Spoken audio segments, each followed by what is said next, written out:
ఆ బ్రహ్మ భువనాలోక 16వ శ్లోకం. పునరావర్తినోర్జున మాముపేత్యతు కౌంతేయ పునర్జన్మ న విద్యతే. దీని తాత్పర్యం ఏమిటి? అర్జున, బ్రహ్మలోకం వరకు గల లోకాలన్నీ కూడా పునరావృత్తితో కూడుకున్నవి. కాని ఏ కౌంతేయ, నన్ను పొందిన వారికి మళ్ళీ జన్మ లేదు.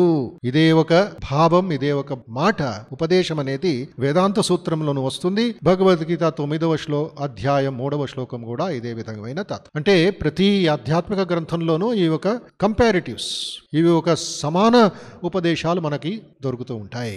బ్రహ్మలోకం వరకు గల లోకాలన్నీ కూడా పునరావృతితో కూడుకున్నవి.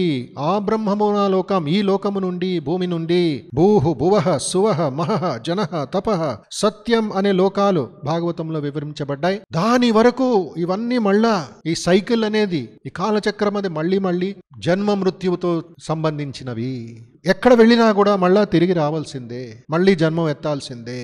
అయితే దానికంట ఉన్నతమైన స్థానమేది, పరమపదమేది? మాముపేత్య పునర్జన్మ, నన్ను పొందిన వారికి మళ్ళీ జన్మ లేదు. మాముపేత్య, ఉపేత్య పొందిన, మాం నన్ను, పునర్జన్మ మళ్ళీ జన్మ, న విద్యతే ఉండదు. శ్రీరామకృష్ణ పరమహంస ఏమన్నారు?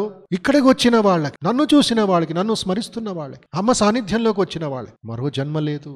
అంటే అంతవరకు మనకి ఆ ఒక మిఠాయి తినిపిస్తున్నారు భగవాన్ శ్రీరామకృష్ణ, పానకం తాగిస్తున్నారు భగవాన్ శ్రీరామకృష్ణులు, శక్తి ఇస్తున్నారు భగవాన్ శ్రీరామకృష్ణ. అమ్మ శారదాదేవి కూడా ఈ విధమైన భావం, ఈ విధమైన ఒక ఉపదేశాన్ని ఇచ్చింది. వివేకానంద కూడా, ఎంతో మంది మహాపురుషులు కూడా, నేటికి కూడా అది జరుగుతుంది. ఈ ఒక శ్లోకం మహాత్మ్యం, ఈ శ్లోకం గొప్పతనం మనం చూడవచ్చు. మాముపేత్యతు కౌంతేయ పునర్జన్మ న విద్యతే, మళ్ళీ లేదు. ఇదే అసలైన తత్వం, ఇదే శాశ్వతమైన ఒక విశ్వాసం కలిగించే ఒక శ్లోకం ఇది.